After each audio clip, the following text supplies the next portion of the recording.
Olá, pessoal, muito boa noite a todos. É uma enorme satisfação estar com vocês mais uma vez para nós continuarmos o nosso curso de Direito Ambiental, Teoria e Prática. Hoje, a 13ª aula, quase na metade, tá? Interessante notar que esse é um dos temas mais emblemáticos do curso, de toda forma mais apaixonante do ponto de vista. Por quê? Porque eu tive a grata alegria de escrever um livro sobre o processo civil coletivo, né, que é o processo civil funcional estruturante. Então, é um tema que, com muita modéstia, eu dei uma aprofundada razoável nesse tema. Tive um grande mestre, um dos maiores processualistas dos últimos 60 anos, e foi o professor José Manuel de Arruda Alvim, que nos deixou recentemente, de modo que eu me sinto muito contente em hoje tratar deste assunto, que é um assunto por demais importante dentro da categoria dos direitos transindividuais, como é o caso do direito ambiental. Então, 13ª aula, tutela processual civil do meio ambiente. É importante, antes de falar deste assunto, tratar um panorama evolutivo da questão da tutela processual no Brasil.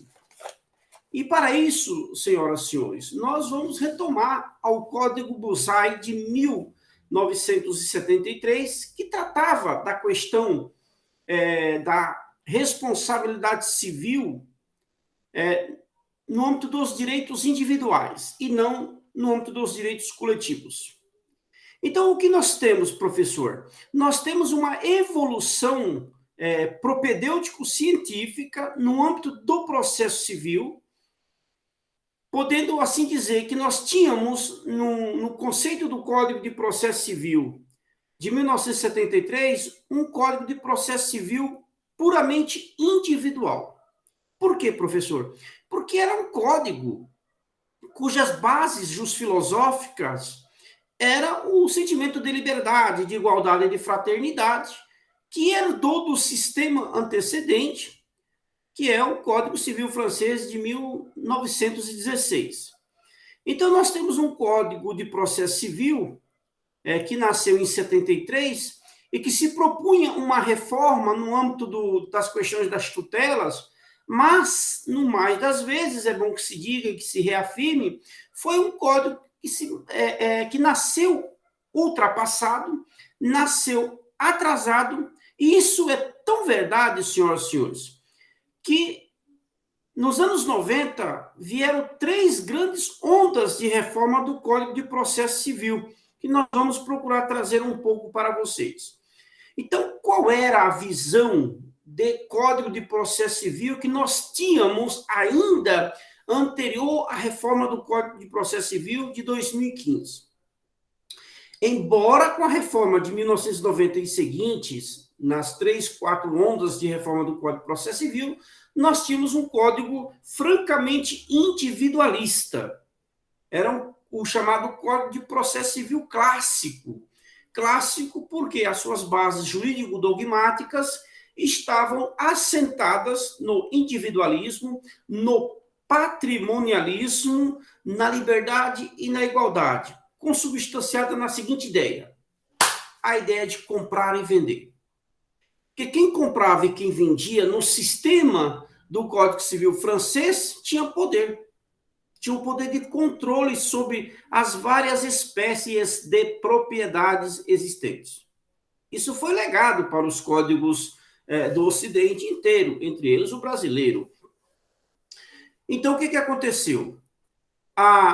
Os direitos emergentes, a partir de 1950, que veio desaguar com a Conferência de Estocolmo e o processo de surgimento de novos direitos, direito ao meio ambiente ecologicamente equilibrado, direito ao consumidor e às relações de consumo, a questão da proteção dos vulneráveis, isto é, da parte mais fraca na relação jurídica processual, levou a quê? Levou, aos poucos, a grande tendência da jurisprudência e da doutrina, isso já no início dos anos 90, a buscar um processo de rediscussão da questão das tutelas dos direitos individuais, coletivos e difusos.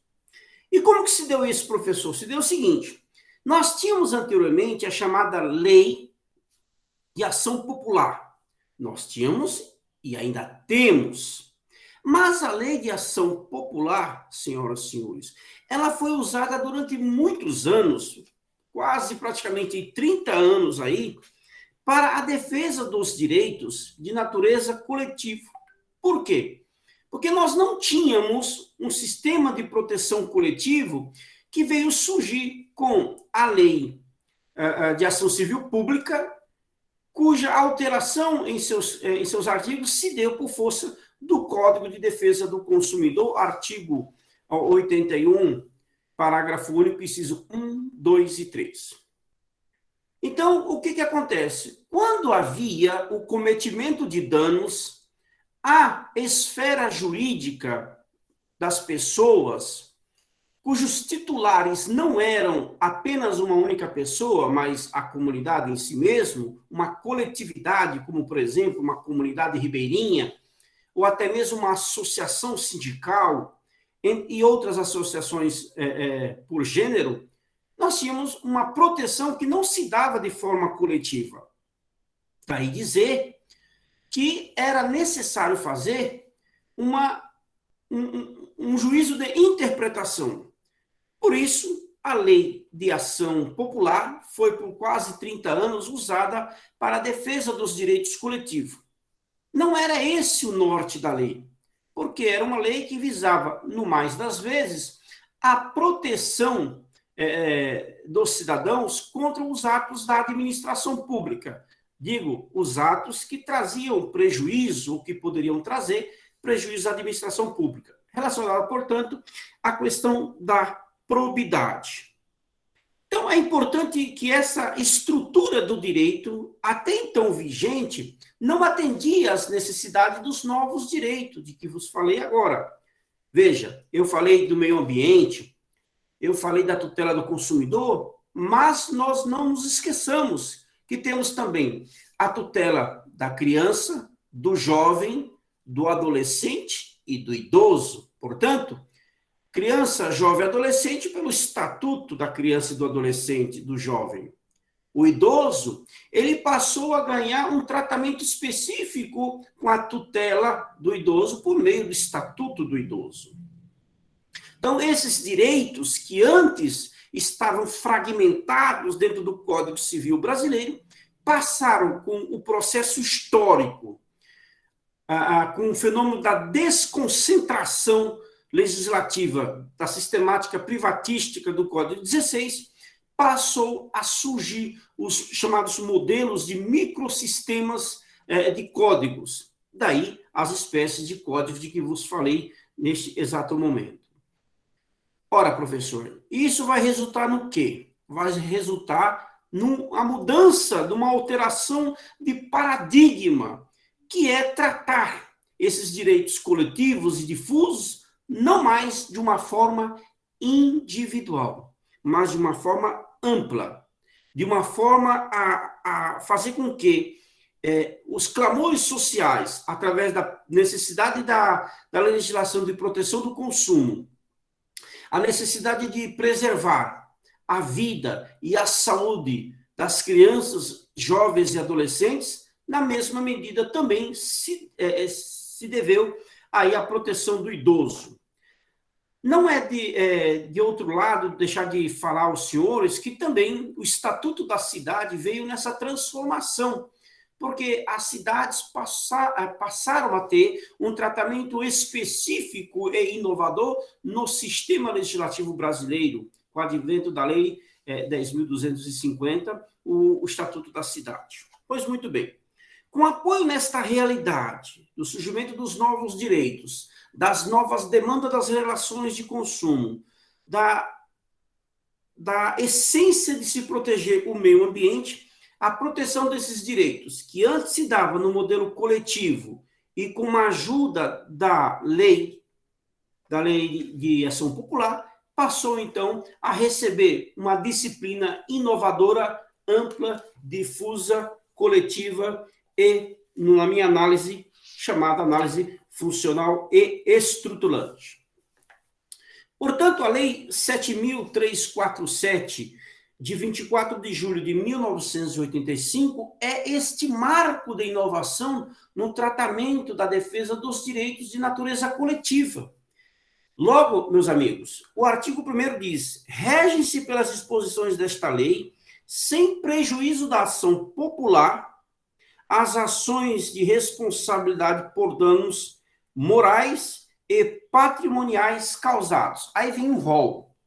Inciso 1, ao meio ambiente, ao consumidor, aos bens e direitos de valor artístico, estético, histórico, turístico e paisagístico. A qualquer outro interesse difuso ou coletivo, por infrações na ordem econômica, a ordem urbanística, a honra e a dignidade de grupos sociais, ao patrimônio público social.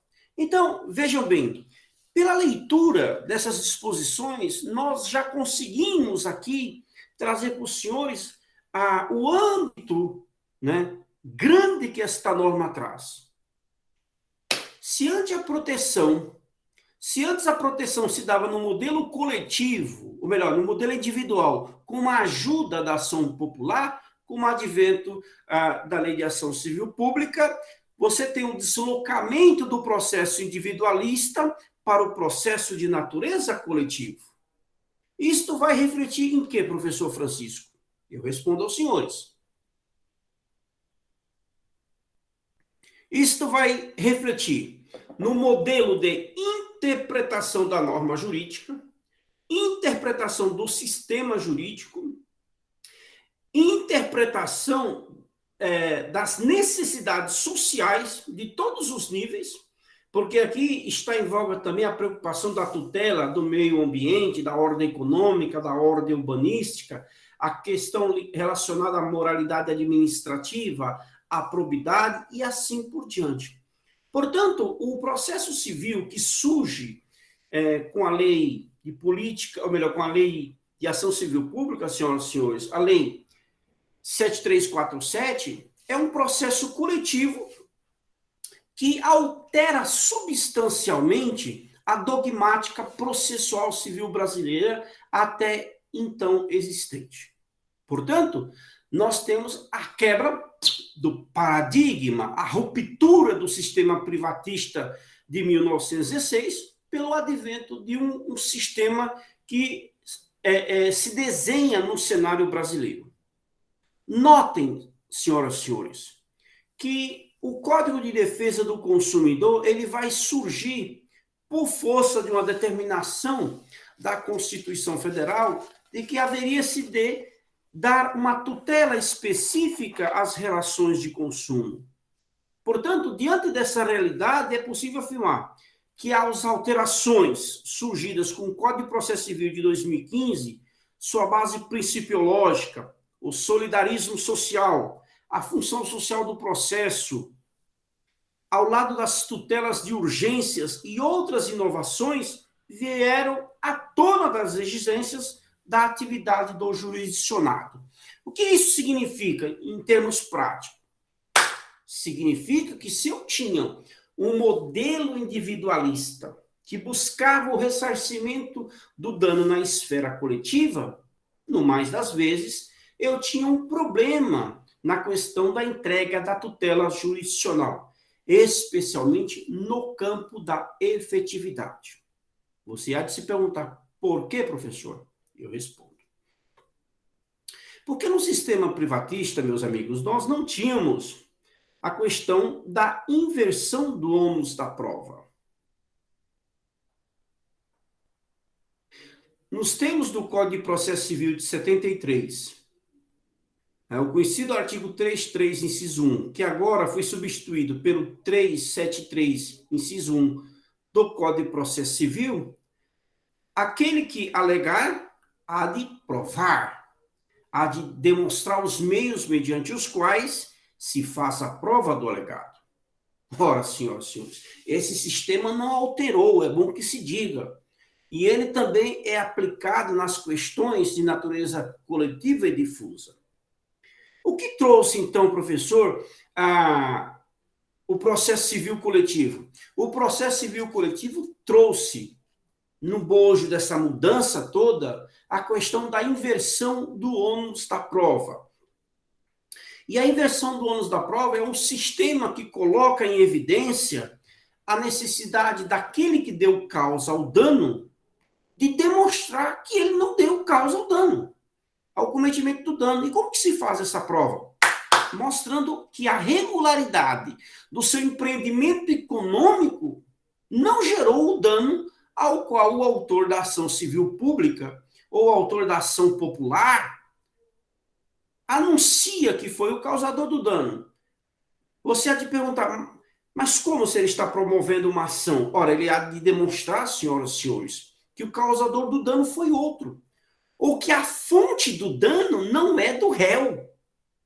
Ou que esta fonte do dano esteja sob a tutela de outra pessoa, que não aquele réu. Quando eu comecei a advogar, em 98 e 99, eu já comecei a enfrentar essas questões nas ações declaratórias de natureza individual. E eu me recordo que, na ocasião, eu criei uma frase de efeito dentro do processo civil individual para dizer o seguinte: a ré não se opõe ao julgamento, à aplicação da inversão do ônus da prova. Certa vez, a minha gerente olhou para aquela defesa minha, me chamou, puxou minha orelha, mas como que não se opõe? Ela disse, eu me oponho. Eu digo, por quê, doutora? E ela explicou, porque esse sistema vai gerar uma condenação da empresa. Eu digo, tá aí a sua visão jurídica difere da minha. Porque se eu digo que eu não me oponho à inversão do ônus da prova, eu vou demonstrar que eu sou uma empresa que age dentro da regra jurídica e, portanto, o meu agir está pautado pela lisura, pela regular prestação do serviço, onde não se pode encontrar a mácula. E ela falou, isso é um risco. De qual é o risco? Se esse processo for para perícia, o perito vai dizer que a empresa falhou. Agora, se eu tenho substâncias o suficientemente prováveis, para que medo da inversão do ônus da prova? Isso eu dizia iniciando o direito, há 23 anos atrás. Hoje eu tenho segurança, e aí, sem nenhuma falsa modéstia, sem nenhuma pendância, se vocês compreendam, ia dizer que eu estava certo. Por quê? Porque esse mesmo jargão eu utilizo ainda hoje, e digo por quê. Agora, evidentemente, se eu enxergo na minha ação individual, que tem grandes qualidades de ação coletiva, porque embora tenham uma, duas pessoas no polo ativo, a sua natureza é de natureza transindividual, e eu estou falando de um bem essencial à vida, que é a água. Eu trabalho no saneamento. Então, ok, excelência, a ré não se opõe à inversão do ônus da prova, porque ela não terá condições de transmudar as provas carreadas aos autos. Ok? Se uma perícia vier dizer em contrário, o juiz vai reconhecer. Mas ele reconheceria isso através da perícia, mesmo se eu aceitasse ou não. Por quê? Porque a prova há de ser feita no processo, independentemente da minha vontade. Claro, se do outro lado eu estou diante de um hipossuficiente econômica e tecnicamente, ou até mesmo diante do órgão ministerial, do Ministério Público, claramente eles vão ter maior chances de descer o porrete no meu cliente, ok? Então, é por isso que existe uma quebra, uma ruptura de paradigma. Mas essa ruptura foi total, professor? No meu modesto entendimento, não. E aí o que acontece? Com experiência em 23 anos em relações do consumo, meio ambiente e saneamento, eu vejo o quê? Eu vejo que muitos colegas, eles, ao pedir a inversão do ônus da prova, eles pedem porque é um jargão. Requeiro a inversão do ônus da prova. Ponto. O juiz dá em todas as hipóteses? Não. porque ele precisa avaliar no contexto da prova trazida pelo autor e pelo réu na contestação, se aquilo é suficiente para julgar o caso. Se não for, o juiz já pode ter invertido o ônus da prova anteriormente, ou pode simplesmente decidir inverter o ônus da prova no saneador. E aí ele vai dar ampla oportunidade. Por quê? Porque o juiz, ele não é o senhor pleno da razão. Ele não é um Deus. Ele não sabe o que está nas entrelinhas do processo civil. Ele não é, com todo respeito, a falecida mãe de Iná. Ele não tem uma bola de cristal. Portanto, a inversão do ônus da prova é um instrumento que servirá ao juízo e também às partes dentro do processo. E isso, meus amigos, para nós, para os senhores que estão aqui nesse encontro conosco, aí já o 13º encontro, compreendam que a inversão do ônus da prova é um instrumento que ganhou relevo no sistema processual civil brasileiro, mas que não é um instrumento autônomo e insuperável dentro do processo. Eu peço, o juiz concede. Nas ações coletivas e nas ações de natureza transindividual, o juiz é obrigado a aplicar, porque o sistema lhe exige essa postura. Agora, nada obstante o juiz ter que aplicar ou ter que acolher e aplicar a inversão do ônus da prova, isso não quer dizer com segurança que vai levar à condenação do réu. Pode levar? Pode ajudar? Pode. Mas significa dizer a totalidade das vezes? Não. Porque nós sabemos, os senhores são advogados, já compreendem isso com certeza, que cada causa tem a sua realidade. Ainda que uma causa pareça muito próxima a outra, a um exemplo, é bem certo que cada prova produzida dentro de um processo guarda a similitude dela própria. Portanto, na colocação desse tema da tutela coletiva dos direitos individuais e transindividuais de natureza indivisível, como é o caso do meio ambiente, as relações de consumo e as outras hipóteses que vos falei, nós precisamos ter bem claro que existem ponderações a serem feitas. Portanto, vale lembrar que a Lei de Ação Popular é um instituto que visa a anulação ou a declaração de nulidade de atos lesivos ao patrimônio da União, do Distrito Federal e dos estados e municípios, e que foi, por muitos anos, usados para a defesa dos direitos coletivos. Por quê? Porque nós não tínhamos ainda a Lei de Ação Civil Pública. Portanto, no artigo 1º da Lei de Ação Civil Pública, o legislador foi muito feliz ao dizer sem prejuízo da ação popular. Isso significa que a ação popular continua ainda sendo empregada para a defesa de direitos de natureza coletiva e transindividuais. Na verdade, o que existe aqui é aquilo que eu sempre defendi, acompanhado pela grande e remansosa doutrinadores da PUC e da USP, que é a existência desse processo civil coletivo. Agora eu aponto uma diferença, que é o seguinte: nós temos no sistema brasileiro duas espécies de processos civis. Anotem, nós temos no processo civil brasileiro duas espécies de processos civis: o processo civil individual e o processo civil coletivo. Os senhores podem estar me perguntando, professor, são processos diferentes? Em regra, sim. Mas eles convivem entre si? Sim. Convivem entre si, se comunicam, ok? E se complementam ambivalentemente. Isso quer dizer o quê?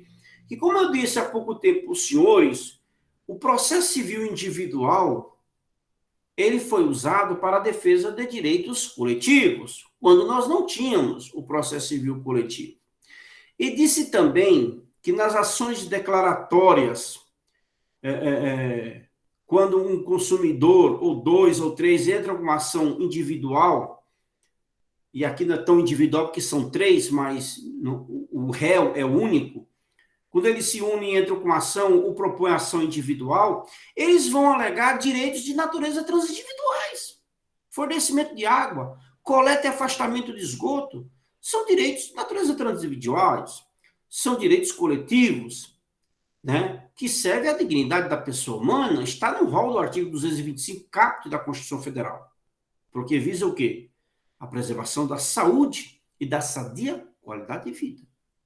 Então, vejam, o aspecto da interpretação, embora se possa pensar dentro de um processo individual, é claramente perceptível que o advogado que tem essa visão do processo civil vai dizer, opa, existe uma comunicação aqui de princípios. Então, a efetividade do processo civil individual exige o quê? Uma interpretação sistêmica, não somente do advogado, como do juiz. Excelência, eu estou diante de um direito fundamental. Direito fundamental à água. Um direito fundamental à coleta do esgoto. Eu tenho direito, excelência, a que esse esgoto seja coletado, afastado e tratado numa estação de tratamento. E não desaguado no córrego e derramado in natura na represa. Olha, e você está tratando isso onde, colega? Numa ação de natureza individual, mas com aspecto de direito coletivo e transindividual. Ok? Os senhores conseguem perceber isso? Sim ou não? Essa é a diferença. Dúvidas, perguntas, esclarecimentos?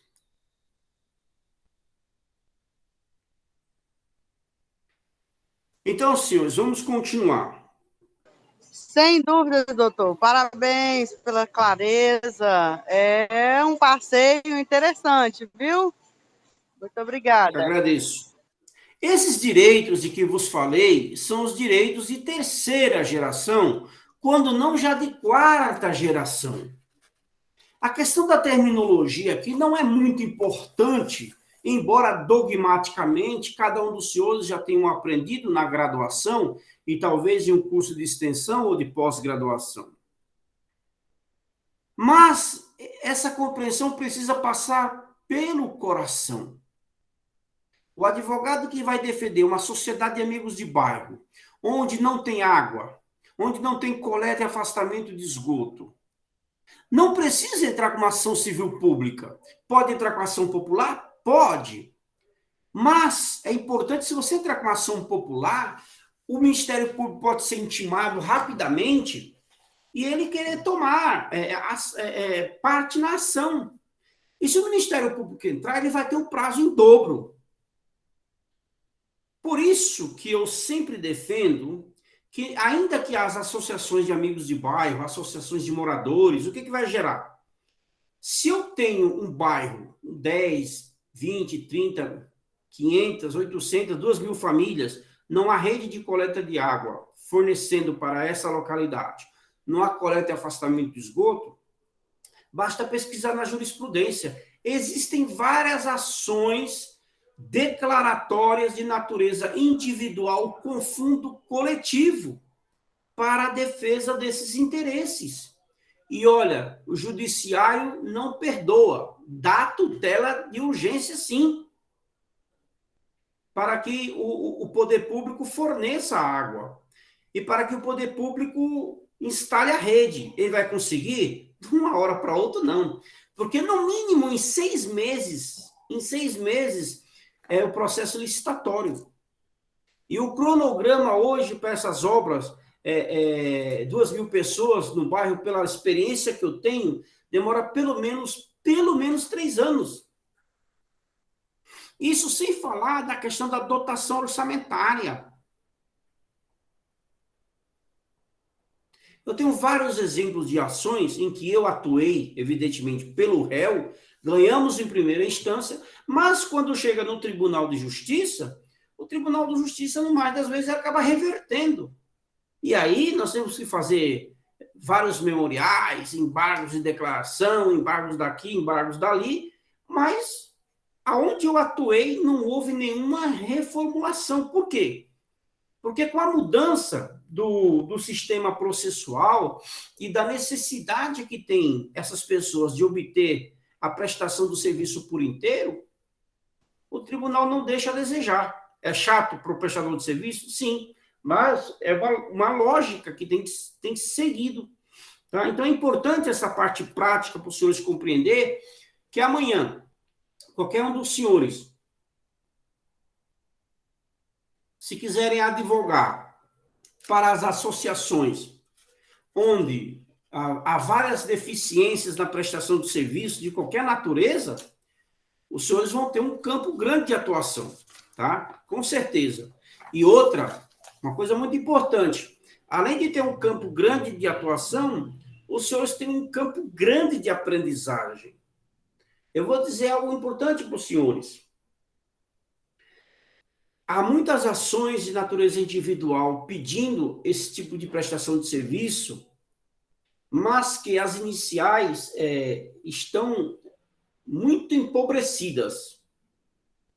São iniciais patrocinadas, montadas de uma natureza muito individual, mas deixando de lado a questão da propedêutica, da importância dos direitos fundamentais e o seu elo com o processo civil atual, que é um processo civil que busca efetividade. Né? Se nós temos, e nós tratamos isso em aulas anteriores, se nós temos um processo, ou melhor, se nós temos um problema de ocupação irregular, que está na evidência de todos os municípios brasileiros, e nas capitais não é diferente, o que acontece? O poder público tem que dar uma resposta, mais cedo ou mais tarde. 100 milhões ou 110 milhões sem coleta e afastamento de esgoto não é problema do povo, é problema dos governos dos estados, dos municípios, do governo federal, que deixou esse problema se arrastar até o terceiro milênio. E daqui a pouco, se não tivermos cuidado, nós vamos terminar os primeiros 100 anos do terceiro milênio e essa situação não se resolve. Mas é bom que não se resolva, porque aí nós vamos ter campo de atuação, campo de trabalho, ok, doutores? Percebam, portanto, que o processo civil coletivo, ao lado do processo civil individual, irá andar, irá caminhar e irá exigir do profissional do direito uma compreensão. Eu lembro aqui de uma expressão que o meu professor dizia, professor Rodolvinho, fazia um tráfego do profissional. Você vai ter que transitar dentro do sistema processual civil com um conhecimento, não digo relativo, um conhecimento acima da média. Um conhecimento de 8 para lá. Por quê? Porque aí você vai se colocar na defesa dos direitos individuais de natureza coletiva como alguém que conhece do assunto. E isso faz toda a diferença na hora dos senhores se colocarem diante da defesa dos seus clientes. Então, vamos abrir o artigo 81 do Código de Defesa do Consumidor. Vamos lá? Diz lá o artigo 81. A defesa dos interesses e direitos dos consumidores e das vítimas poderá ser exercida em juízo, individualmente, ou a título coletivo. Aqui está. Em juízo individualmente ou a título coletivo. Portanto, nós temos uma tutela coletiva de direitos que pode ser exigida mediante ação individual ou mediante ação coletiva. O que eu preciso, professor? Eu preciso determinar quantas são as pessoas ou os autores que ocuparão o polo ativo da relação jurídica processual. Diz o parágrafo único. do artigo 81. A defesa coletiva será exercida quando se tratar, inciso 1, de interesses ou direitos difusos, assim entendidos para efeitos deste Código, os transindividuais de natureza indivisível, de que sejam titulares pessoas indeterminadas e ligadas por circunstâncias de fato. Então, nós temos uma tutela transindividual, cujo mesmo interesse ele é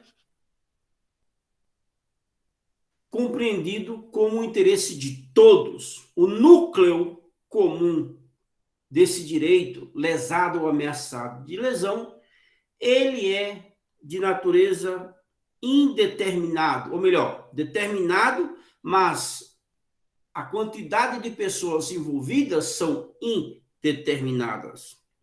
Inciso 2. Interesses ou direitos coletivos, assim entendidos para efeitos deste Código, os transindividuais de natureza indivisível, de que sejam titular grupo, categorias ou classes de pessoas ligadas entre si ou com parte contrária por uma relação jurídica base. Então, aqui nós temos a circunstância, por exemplo, de uma associação de amigos de bairro, de uma associação sindical, onde eles têm os direitos transindividuais lesados ou ameaçados de lesão, mas é possível determinar quantas as pessoas são lesadas.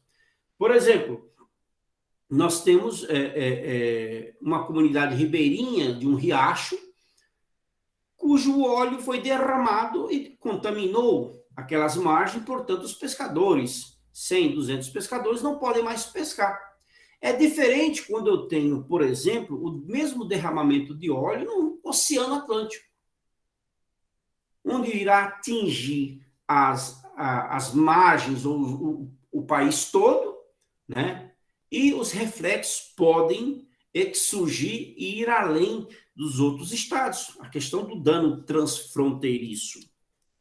E o inciso 3º, interesses ou direitos individuais homogêneos, assim entendidos, os decorrentes de origem comum. Portanto, uma pessoa individual que precisa reclamar tutela individualmente desse interesse para si ou para a sua família, ele pode mover a ação individual de natureza individual, ação declaratória, seja ela constitutiva, negativa ou desconstitutiva, a depender da relação jurídica pleiteada e aquilo que a parte deseja provar. Ok? Dúvidas, perguntas, esclarecimentos? Às ordens. Vamos avançar, então. O professor Risato Nunes, respondendo à indagação, o que são direitos difusos? Ele diz, são chamados direitos aqueles cujos titulares não são determináveis, isto é, os detentores do direito subjetivo, que se pretende regrar e proteger, são indeterminados ou indetermináveis. A questão do dano ambiental, que vai além das fronteiras do Brasil e alcança outras nações. Ele pode ser determinável se você conseguir dizer, olha, o dano alcançou aí 10 estados brasileiros, mas foi até a Argentina, também foi até o Paraguai e Uruguai. Então, ele é, no primeiro momento, indeterminável, mas pode ser determinável quando você conseguir mapear quem foi ou quais foram as partes envolvidas e a quem foi o ofendido. Então, para a defesa da tutela dos direitos coletivos e transindividuais, nós temos a questão da legitimidade para a ação, né?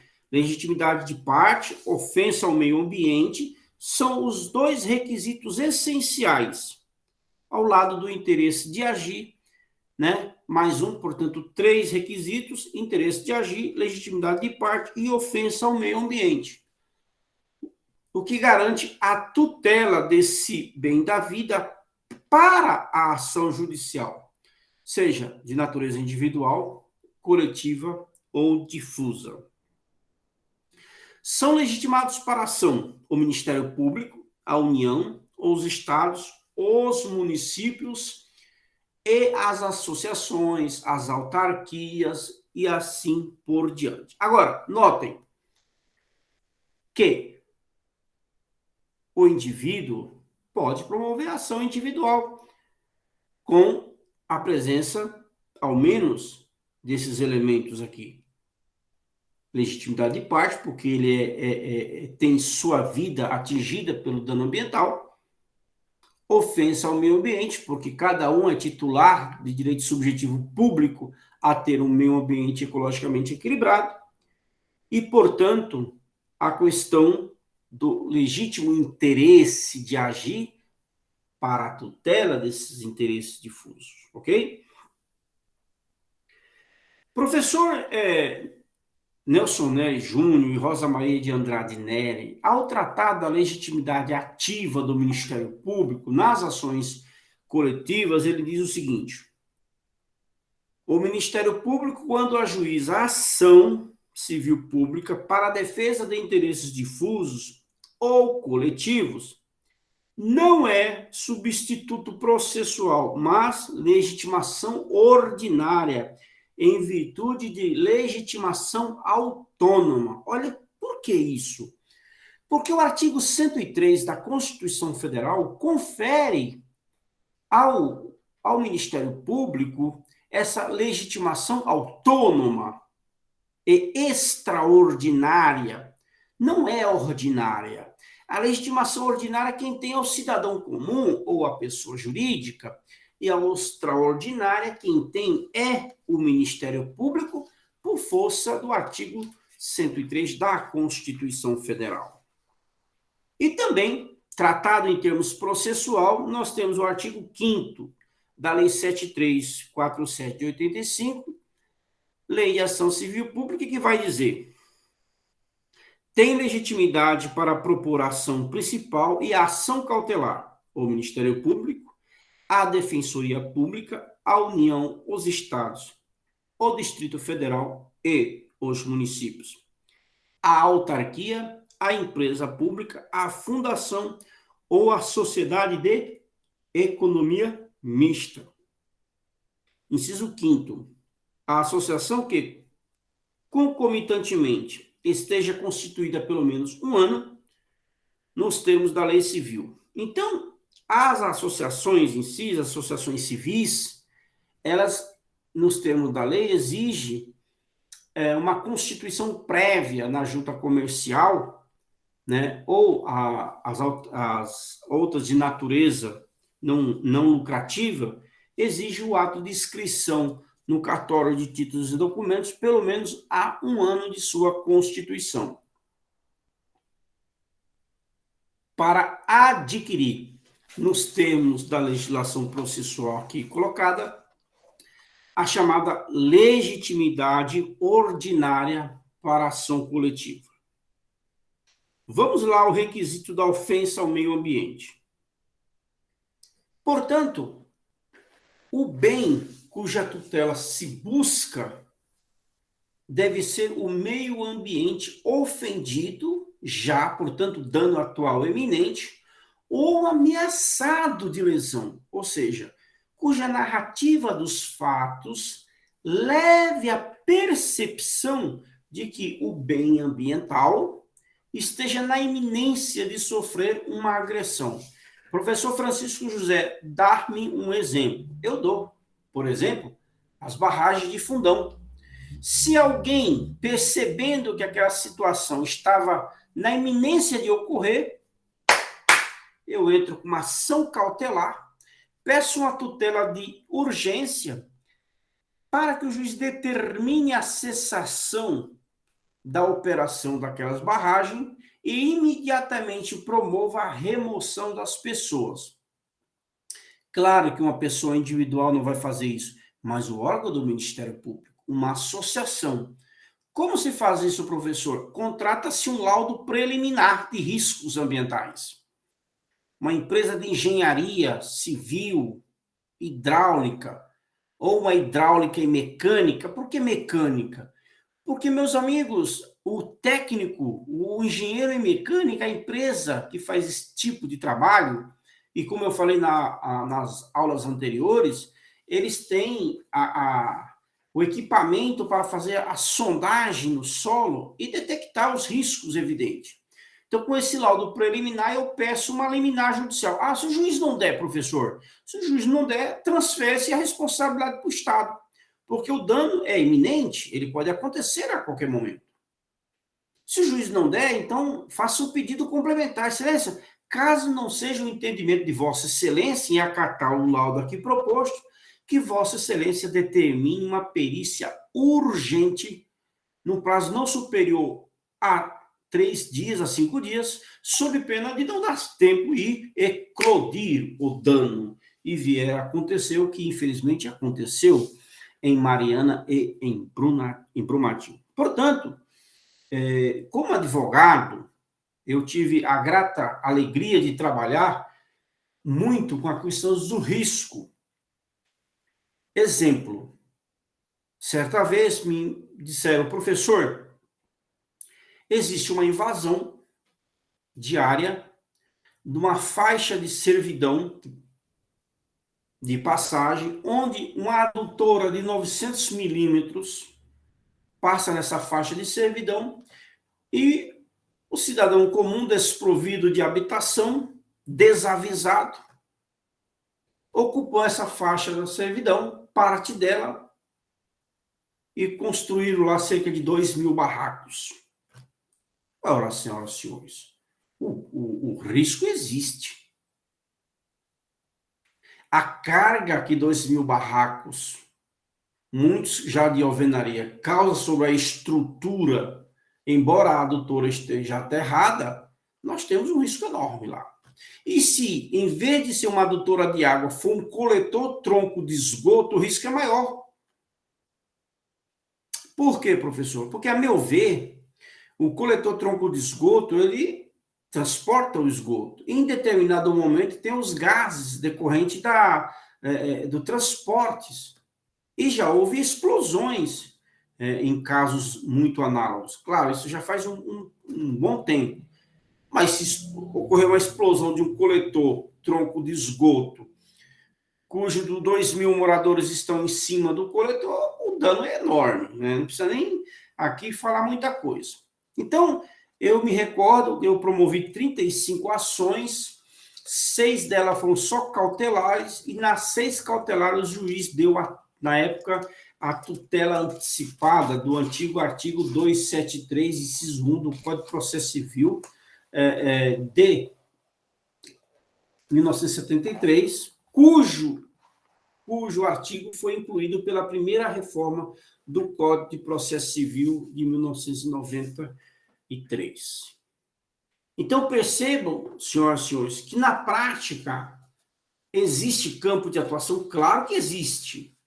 Existe campo de atuação individual para o advogado que trabalha individualmente, o seu escritório com mais um colega, ou até um escritório maior, mas ele precisa se inserir.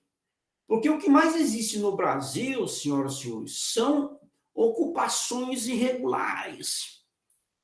E são ocupações em que já estão consolidadas as habitações. O poder público não tem mais o que fazer, porque você imagina 2.000 pessoas ocupando, né, 2.000 barracos ocupando uma determinada área, com casas, com sobrados, aquela coisa toda, o poder público vai tirar como aquele povo? Não tira. Se a área está dentro de uma área de preservação ambiental, cujas nascentes envolvem rios, envolve mata ainda preservada, a probabilidade de retirada é muito grande. Mas, mesmo assim, o poder público haverá de providenciar o quê? Uma área para remanejar essas famílias. Isso não é fácil. Então, eu falo pela experiência aqui na cidade de São Paulo, nos casos que eu estudei e nos casos que atuei. O que existe? São situações de composição de acordo e até de termo de ajustamento de conduta. Porque quem vai ser responsável para retirar uma família de determinado local e levar para outro da moradia da noite para o dia? Não tem condições. Nós sabemos que o poder público precisa ter dotação orçamentária sob pena de infringir em crime de responsabilidade. E aí todo mundo já sabe o que pode acontecer com o prefeito ou com o governador. Portanto, existe campo de atuação. Claro que existe. Agora, o escritório que se colocar para a defesa desses interesses tem que buscar vender o seu peixe bem vendido e até ser bem franco, procurar as demandas, porque o que mais existe é demanda espalhada nos municípios da cidade de São Paulo, com certeza. Ok?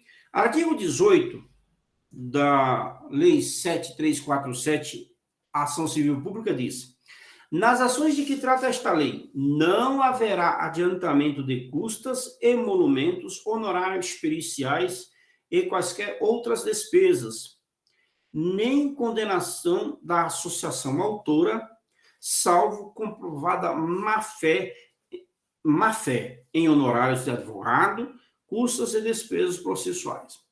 Senhoras e senhores, a má-fé é algo muito difícil de ser provada, né?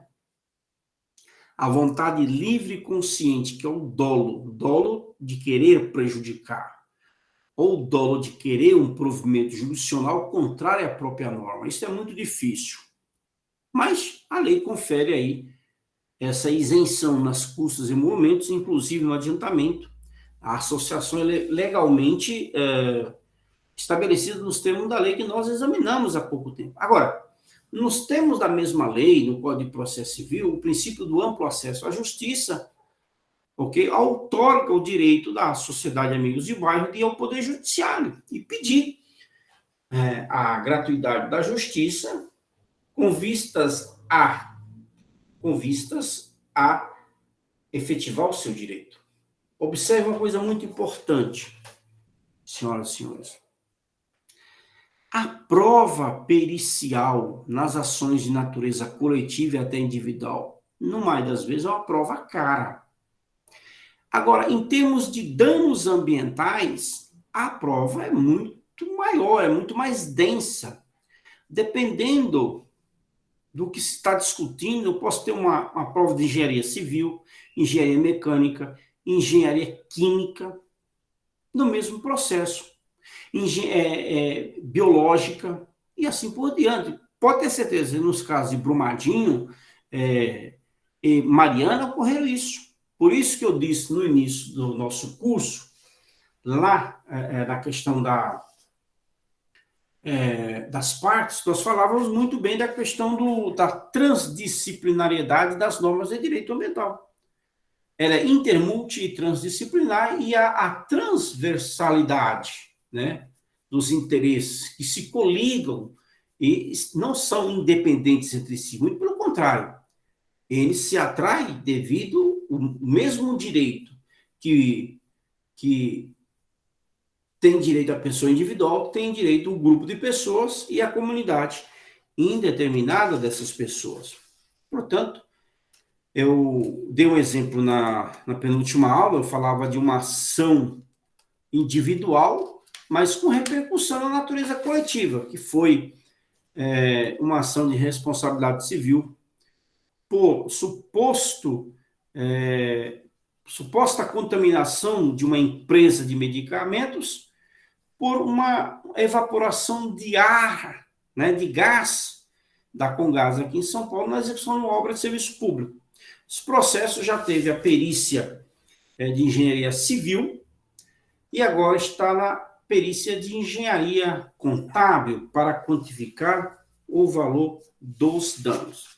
Portanto, importante que os senhores tenham claro que a prova no direito ambiental é uma prova que combina o sistema o sistema do Código de Processo Civil de 2015, reformulado, né? Nós não temos um novo Código de Processo Civil. Nós temos o mesmo Código de Processo Civil de 73, com as reformas que acrescentaram e trouxeram para o Código a confirmação dos princípios processuais que já estavam sendo delineados pela doutrina e jurisprudência nos últimos 30 anos. E possibilitou uma maior celeridade na questão da efetividade do direito. Exemplo, professor. Ora, ações que antes demoravam 10 anos na justiça, agora com processo eletrônico, ações demoram um ano e meio, 2. Né? Eu tenho ações aí de responsabilidade civil envolvendo questões ambientais resolvidas em um ano e meio. Agora, as ações envolvendo pessoa individual, eu tenho ações resolvidas até em 4 meses com decisão do tribunal. Por quê? Porque as partes cumpriram os prazos numa velocidade gigantesca, porque todos eles tinham interesses na solução imediata do caso, ok? Então, o sistema de produção de prova, repito, do artigo 373, inciso 1, aliado ao Código de Processo Civil, faz convergir o sistema individualista para o sistema coletivo, respeitando em cada momento o sistema de produção de prova, ou melhor, a necessidade de se produzir a prova. E aí tem uma coisa muito interessante, que é a questão da sentença judicial, o efeito dessa sentença nos processos. No processo individual, senhoras e senhores, o efeito é entre as partes, intrapartes. Os efeitos de uma sentença condenatória, constitutiva ou desconstitutiva diz respeito às partes do processo. Já no processo coletivo, os efeitos intrapartes, ok? Tem o seu efeito momentâneo entre as partes, mas ela extrapola a realidade. Por quê, professor? Porque no outro lado da ponta está os integrantes da associação, ou no caso de um extraordinário evento, como é o caso dos danos ambientais de grande monta, a repercussão esta parte, para fora do processo, com resultados fantásticos na questão da responsabilidade civil. Portanto, a questão da coisa julgada, ela é uma questão muito pacificada hoje na doutrina, tanto nos direitos coletivos e individuais, que envolve questões de direito do consumidor e de direito ambiental, urbanístico, idoso, criança, adolescente, probidade administrativa e assim por diante, faz com que nós tenhamos muito claro essa questão da necessidade de usar a inversão do ônus na prova. Por fim, pergunta-se qual é o prazo para se buscar a reparação do dano ambiental. Há quem entenda, grande parte da doutrina, e grande parte mesmo, com o apoio da jurisprudência, de que a ação é de natureza imprescritível. Ou seja, enquanto houver dano ambiental, não se prescreve a pretensão reparatória do dano ambiental. Eu sou franco em dizer para os senhores que eu já fui voto vencido quando em 2003, eu defendi a prescritibilidade da ação de responsabilidade civil pelo dano ambiental, não porque eu sou um privatista ou um civilista, e sou mais civilista do que processualista, mas porque o sistema, ele é um sistema positivado. Eu sou do seguinte pensamento: enquanto a norma não diz que é imprescritível, eu devo obedecer ao sistema do artigo 205 do Código Civil Brasileiro. 3 anos para os danos. É pouco? É. Ou, subsidiariamente, como você está diante de danos pessoais à pessoa humana, prazo máximo de 10 anos. Mas aqueles que advogam a imprescritibilidade vai dizer, enquanto tiver dano, tem a ação de ressarcimento de danos coletivo, o fenômeno da incidência da imprescritibilidade. Portanto, não prescreve nunca. Aí os senhores haverão de perguntar, professor, no caso, então, de Minas Gerais, onde os danos se alastraram, como é que fica? Para a remansosa doutrina, o prazo é insuperável, o prazo é da imprescritibilidade, ou seja, a qualquer tempo pode o órgão buscar o ressarcimento de danos. Senhoras e senhores, esta é a matéria que nos cumpria transmitir aos senhores, de sorte que eu pergunto aos senhores se existe alguma indagação a fazer, alguma dúvida, eu me coloco aqui à disposição para saná-las eventualmente.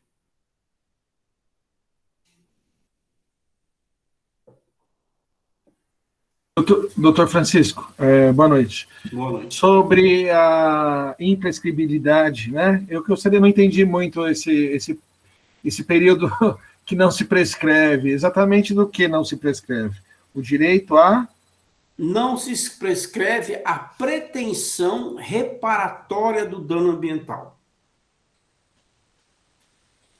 Então, o que acontece? O senhor tem uma tutela, o senhor é um cidadão comum. Se o senhor, por exemplo, tiver que reclamar de uma conta de água alta, porque o senhor costuma pagar R$50, de repente ela muda para 400, a partir do momento que a conta foi emitida, o senhor tem 10 anos para discutir. É um direito pessoal. Está lá no Código Civil. Agora, nas questões de natureza transindividuais, não se aplica o sistema da prescrição do Código Civil brasileiro. Porque ele atende às questões de natureza individual. E aí, o entendimento maior é de que a ação que o protege é imprescritível. Portanto, o titular da ação pode eternamente buscar a tutela do Estado para o ressarcimento do dano.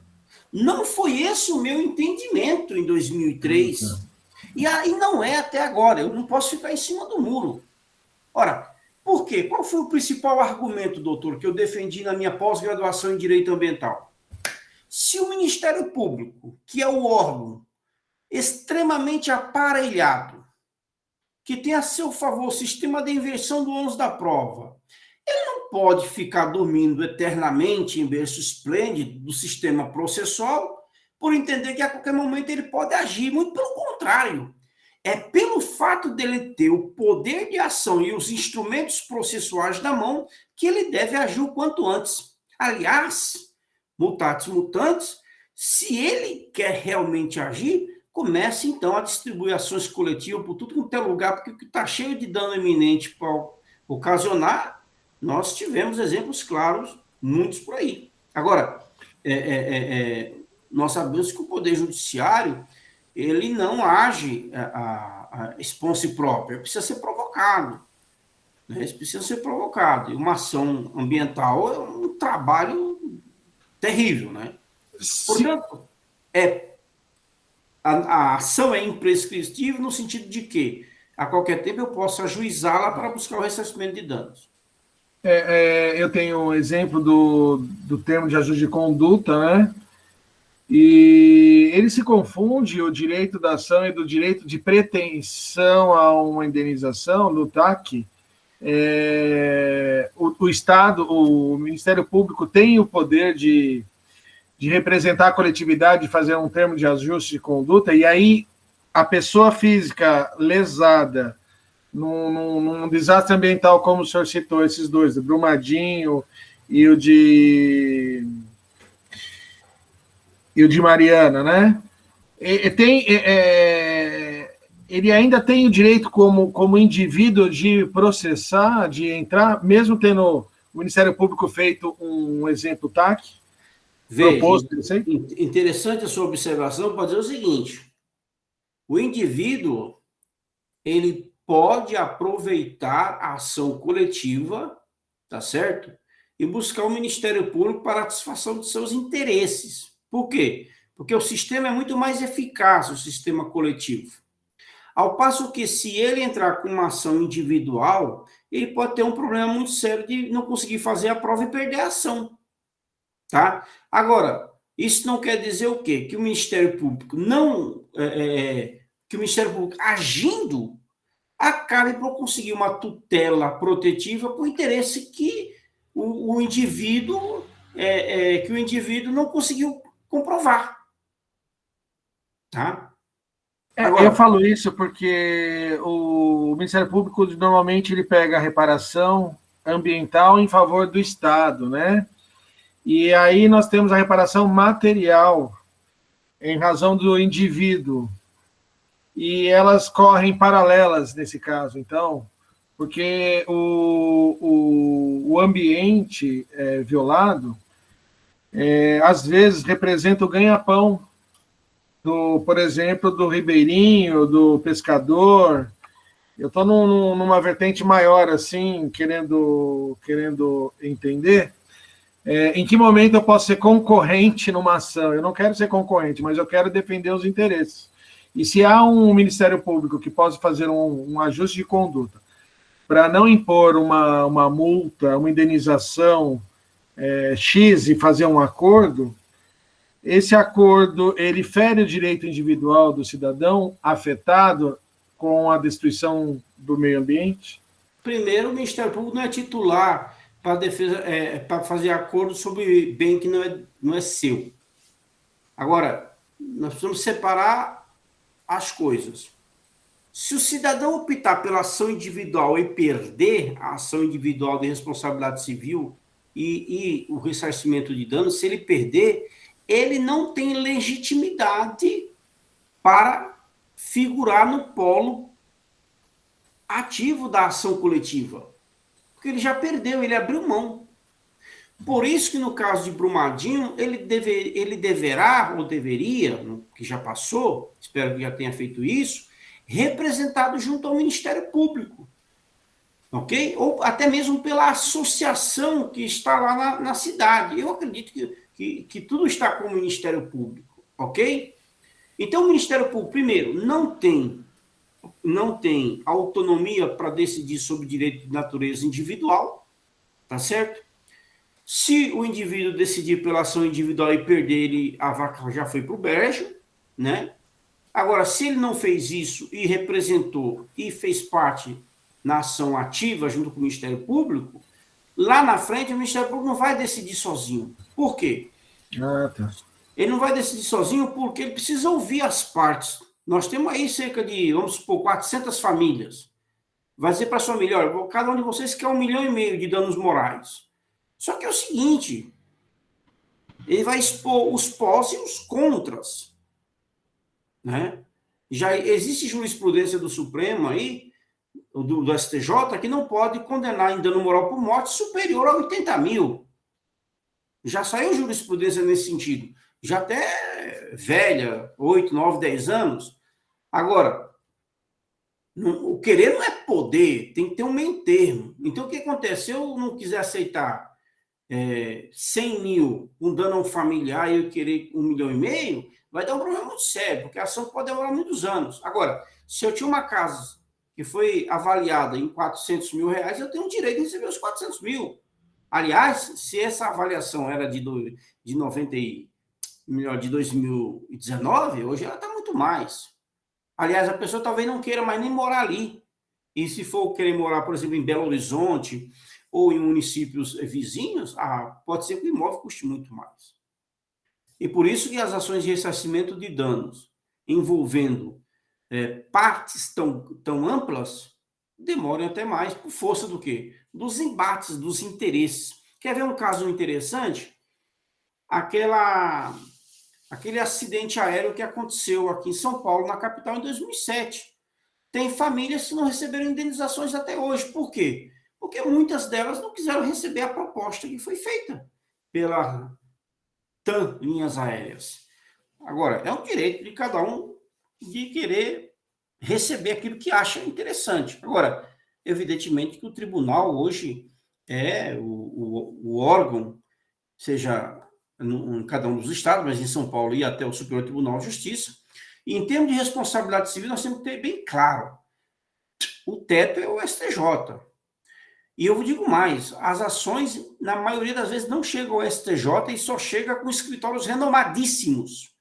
Renomadíssimos. O trânsito do advogado é enorme lá dentro para tentar processar o recurso especial. Agora, processando o recurso especial não garante vitória, né? A gente sabe disso. Mas ajuda o debate. Sim, eu já tive recursos especiais que não foram conhecidos, foram dados provimento ao agravo de instrumento, não conhecido o não processamento do recurso especial, mas no despacho do agravo, o relator me deu o que eu queria. Olha que interessante. Me deu o que eu queria. Então, quando ele me deu o que eu queria, nem paguei. Ele deu uma fase, na hora que eu executei, eu apliquei. Falei, não, mas o tribunal não deu provimento. Eu digo, não, mas ele disse no agravo, na decisão do agravo. Ainda que em decisão monocrática, se a parte contrária não agravou, acabou. Claro, cabe discussão? Cabe. No agravo de instrumento depois do cumprimento de sentença, você provoca o Tribunal de Justiça para ver se o tribunal vai reformar. Acho pouco provável. E, de vez em quando, nas ações coletivas, aliás, nas ações individuais, nós encontramos problemas muito interessantes. Eu estou com um caso no escritório que versa sobre fator de poluição, em que eu recorri para o tribunal não deu provimento ao meu recurso, não deu provimento ao recurso da parte contrária, manteve a sentença. Quando eu li a sentença não é de toda ruim para mim. Conversei com meus superiores, os meus superiores falaram assim, não, você está correto, então estamos aprovando, não precisa entrar com especial. Agora, no cumprimento de sentença, eu devo devolver 237 mil reais, a parte contrária falou, não, é 459, porque o senhor não embargou isso. Meu filho, ainda que o relator tenha dito que o procedimento está errado, ele não decidiu, ele não modificou o mérito da sentença. Se ele não modificou o mérito da sentença, eu vou até São Pedro com outro recurso. Agora, tem que ter muito cuidado às vezes, porque no meu caso, por exemplo, eu fiz essa leitura e não decidi sozinho, né? Porque como eu trabalho no serviço público, eu preciso ouvir outras partes do processo. E as partes falam, não, o senhor está com a razão. Se não tiver com a razão na sentença de cumprimento de sentença, eu vou jogar para o tribunal resolver de novo. E aí o tribunal diga que eu estava errado, ou que a parte contrária estava errada, ou se alguma das partes estão certas. É isso, doutor. Muito obrigado, doutor. Obrigado aí pela aula e uma boa noite para todos. Eu agradeço. Boa noite, foi maravilhosa a aula, professor. Agora fico aqui ansiosa para a próxima. Obrigado, dona Rosângela. Boa noite, professor Francisco. Boa noite, colegas. Obrigada pela oportunidade. Ótima aula, como sempre. Muito obrigado.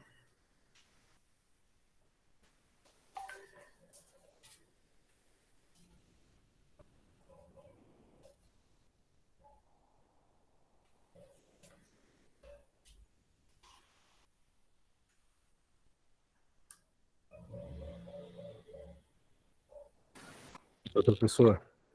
Olá, doutor Stephenson. Vou finalizar aqui a gravação, ok? Perfeito. Boa noite a todos. Obrigado, parabéns pela aula, professor. Obrigado, colega. E até logo. Até logo.